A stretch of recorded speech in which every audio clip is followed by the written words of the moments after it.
आज का चैप्टर का नाम भी है द लास्ट लेसन, जिसका राइटर का नाम तुम मुझे बताओगे। कमेंट सेक्शन पे जाके लिखो, जो लिख रहे हो उसकी क्रश पक्का उसे मिलने वाली है, और जिनने इग्नोर किया है वो तो पक्का सिंगल ही मरेंगे। स्वाहा। हाँ, और इस चैप्टर की स्टोरी लाइन का शुरुआत होता है जब फ्रांस और पर्शिया के बीच एक वॉर चलता है, जहां फ्रांस हार जाता है पर्शिया से। अब तुम्हारे दिमाग में अगर ये बात चल रहा है कि ये पर्शिया क्या है, तो ऐसा समझ लो कि जर्मनी जो है आज का वही है पर्शिया, ठीक है। तो फ्रांस हार जाता है पर्शिया से, और जिसकी वजह से फ्रांस का 2 डिस्ट्रिक्ट एल्ज़ास एंड लॉरेन को गंवाना पड़ता है। अब स्टोरी भी कुछ इसी तरीके से चलता है कि ये जो 2 डिस्ट्रिक्ट है, यहाँ पे पहले फ्रांस पढ़ाया जाता था, अब पढ़ाया जाएगा जर्मनी, यानी कि जर्मन पढ़ाया जाएगा। मैं क्या कह रहा हूँ, जर्मनी तो लैंग्वेज होता है, हाँ जर्मन लैंग्वेज पढ़ाया जाएगा। और हाँ, ये स्टोरी लाइन भी कुछ इसी लैंग्वेज के ऊपर ही चलता है। पूरा जो चैप्टर है वो लैंग्वेज को इंपॉर्टेंस देके बनाया गया है। तो हम शुरुआत करते हैं, बट इससे पहले मैं हूँ तुम्हारा दोस्त और होस्ट बीबी, निकल जो एक स्टोरी टेलर बनने के जर्नी पे। एक्सपर्ट नहीं हूँ, बट हाँ वो चीजें कर रहा हूँ जिससे मुझे अच्छा फील हो और तुम लोगों को ये स्टोरी मरते दम तक याद रहे। अगर तुमने अभी तक चैनल को सब्सक्राइब नहीं किया तो क्या कर रहे हो यार, जल्दी से 1 मिलियन कर दो भाईगा। हम बढ़ते स्टोरी की ओर। तो यार हमारी कहानी का शुरुआत होता है कैसे, सुबह से, जो कि बिल्कुल ही और आई मीन नॉर्मल था। और ये जो बंदा तुम्हें दिख रहा है, ये स्टोरी का राइटर, ऑथर, जो भी कह लो तुम, वो है जिसका नाम है फ्रांस। हाँ, इस बंदे का नाम फ्रांस है और मेरा नाम है इंडिया। मेरे भाई का नाम है बिहार और उसके कजिन का नाम है पटना। हमारे यहाँ ऐसा ही होता है। सीन कुछ ऐसा है, देखो कि सुबह का समय है जैसे मैंने बताया, और भाई को हो रहा है लेट स्कूल जाने के लिए। ऊपर से भाई को उसके टीचर एम हेमल ने कहा था कि पार्टिसिपल्स के बारे में अच्छी तरीके से पढ़ के आना, और हमारा भाई भी लाइक, अबे मुझे क्या पता, मुझसे पूछे जा रही है बार बार। बंदे को एक वर्ड नहीं पता पार्टिसिपल्स के बारे में, ठीक है। ऑलरेडी लेट हो चुका है और ऊपर से उसे कुछ आता नहीं है, सही है। तो ऐसे मोमेंट में जैसे कि हम क्या सोचते हैं कि बंक मार देते क्लास, सेफ रहेगा, तो ये भी तो वही सोचेगा ना। तो इसके दिमाग में चल रहा था कि क्यों ना आज बंक मार दिया जाए। मौसम इतना नॉर्मल है, मौसम नॉर्मल है। हाँ, झाड़ियों पे चिड़िया चूचू कर रही है, और दूसरे साइड में ओपन फील्ड है जहाँ पे पर्शियन सोल्जर्स ड्रिलिंग कर रहे हैं। अब ये चीजें उसे ज्यादा इंटरेस्टिंग लग रहा था, पार्टिसिपल्स का रूल्स जो भी होता है उसको सीखने से। तो भाई पक्का कर लिया था कि आज बंक ही मारना है। बट भाई को पता था कि हाँ, अगर मैंने बंक मारा तो एमएमएल मेरा मार लेगा यार। तो अपने मन को मार के भाई ने सोचा कि चलते स्कूल ही चलते हैं। अब जाते वक्त वो गुजरता है एक टाउन हॉल के सामने से, जहाँ लोग खड़े हुए थे एक बुलेटिन बोर्ड के पास। अब देखो, अगर तुम्हें ये समझ नहीं आ रहा कि ये बुलेटिन बोर्ड है क्या, तो मैं बता दूं,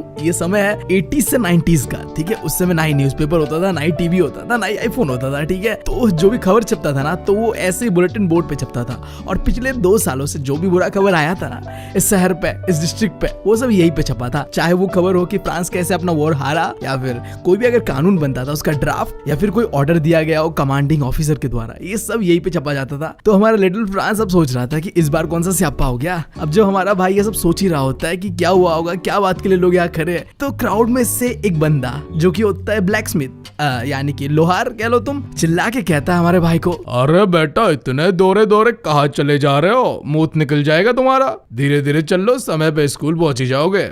अब ये बात सुन के हमारा भाई सोचता है कि क्या ये मेरा मजाक उड़ा रहा है शायद, तो वो इग्नोर करता है और दौड़ के पहुंच जाता है स्कूल का जो गार्डन होता है, एमएमएल का गार्डन पे। अब जैसे हमारा भाई स्कूल पहुंचता है, वो देख के दंग रह जाता है।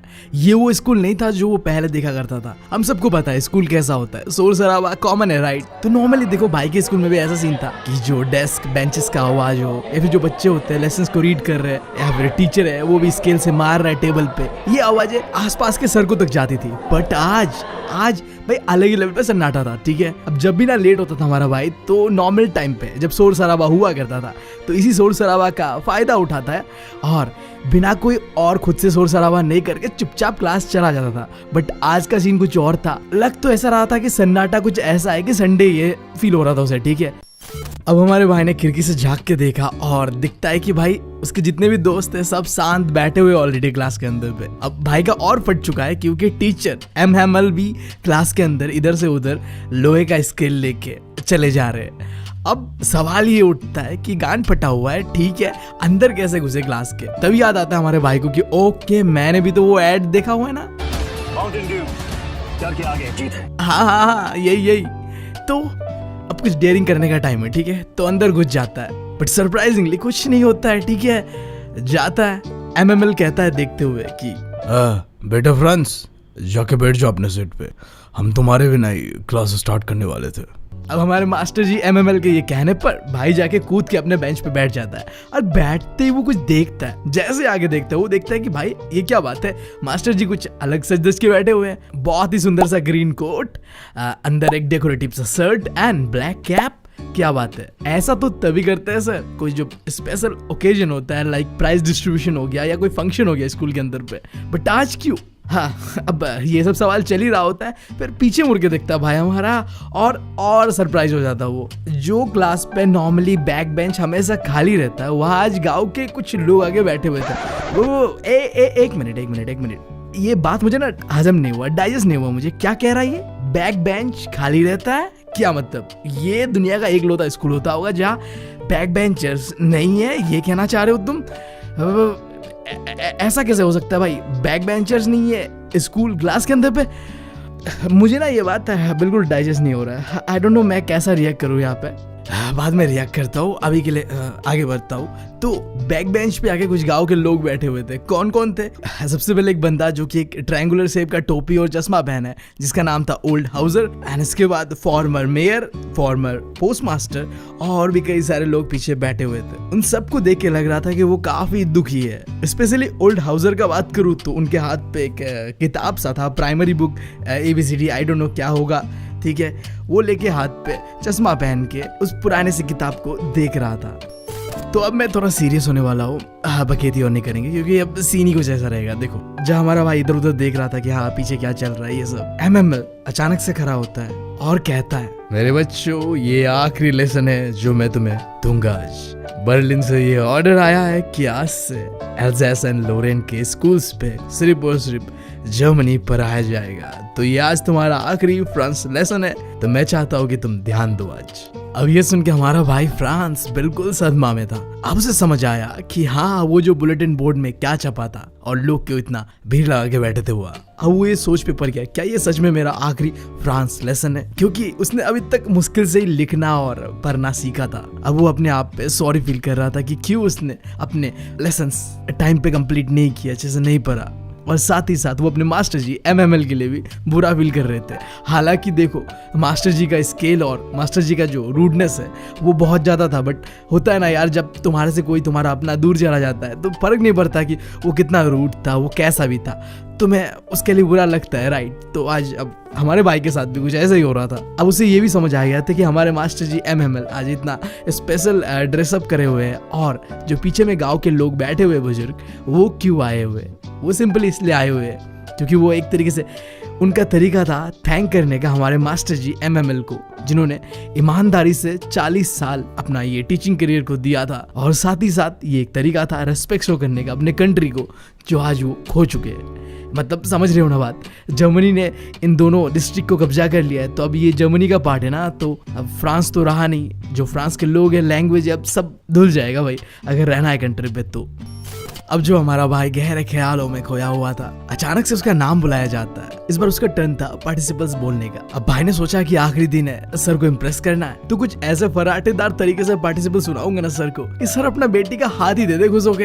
अरे शर्म नहीं आता आपको? बट होता कुछ ऐसा है, पहला वर्ड से ही वो अपने आप को मैच्ड अप कर देता है। हाँ, और कुल मिला के बात ये कि भाई अपना बेइज्जती करवा लेता है। अब होता है यार परफॉर्मेंस प्रेशर, है ना, कि पूरे क्लास के सामने तुम्हें करने दिया जाए, नहीं होता यार, कपता है, मेरा भी बढ़ता है। कैसी अपमानजनक बातें कर रहा है लड़का, ये अश्लील है ये लोंडा। तो अब लगा कि मास्टर जी के हाथ से पक्का गाली सुनूंगा, बट होता ऐसा कुछ नहीं है, ठीक है। एमएमएल भी लाइक चिल्लाता नहीं है, बट हाँ सुनाता जरूर है। देखो कैसे एमएमएल कहता है कि देखो क्या हो रहा है आजकल, हम सब लोग को लगता है कि हमारे पास बहुत समय है चीजों को पढ़ने का, सीखने का, हम हर एक चीज को टाल देते हैं कि हाँ कल पढ़ लेंगे, कल पढ़ लेंगे। अब इस चक्कर में कुछ समय ऐसा आ चुका है कि हमने उन लोगों को मौका दे दिया है, राइट दे दिया है। अब यहाँ पे उन लोग यानी कि सेंस हो रहा है कि जर्मन लोगों ने इन दोनों डिस्ट्रिक्ट पे कैप्चर कर लिया ना, तो जर्मन लोगों के बारे में कहा जा रहा है कि उन लोगों को हमने मौका दे दिया ये कहने का कि तुम किस तरीके का फ्रेंचमैन हो जिन्हें अपना लैंग्वेज न बोलने आता है ना लिखने आता है। और इस चीज में सिर्फ तुम्हारी गलती नहीं है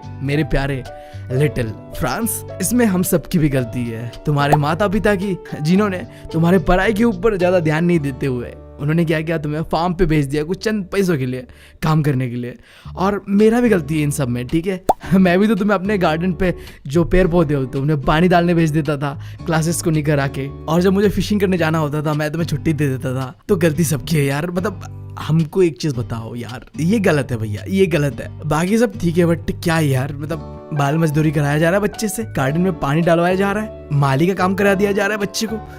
ऐसा थोड़ी करते कोई। खैर जो भी हो, ये थोड़ा बहुत गहरे गहरे बातें करने के बाद अब हमारा जो एम हेमल था यानी कि हमारे मास्टर जी, उसने अब फ्रांस लैंग्वेज के बारे में कुछ अच्छी अच्छी बातें बताना शुरू किया कि ये बहुत ही ब्यूटीफुल लैंग्वेज है दुनिया का एक, जो कि क्या है, क्लियरेस्ट और मोस्ट लॉजिकल लैंग्वेज में से एक है। और हम सबको इस लैंग्वेज को बचा के रखना है, गार्ड करके रखना है और कभी भूलना नहीं है इस लैंग्वेज को। हो सकता है कि आज हम गुलाम है, बट इस गुलामी का जो चाबी है ना, स्लेवरी का जो चाबी है ना, वो हमारा लैंग्वेज ही है। अगर हमें हमारा लैंग्वेज आए तो इसी से हम अपने आप को कनेक्ट कर सकते हैं, जोड़ सकते हैं, बॉन्डिंग होगा सेंस ऑफ, और यही आगे जाके हमें आज़ादी देगा। एंड देन ये लेक्चर देके उन्होंने अपना ग्रामर किताब को ओपन किया एंड रीड करना शुरू किया। और सबसे औसम बात क्या था पता है, इस बार ना MML कुछ इस तरीके से पढ़ा रहा था कि भाई साहब हमारे भाई को और पूरे क्लास को ना बहुत ही बढ़िया तरीके से समझ में आ रहा था।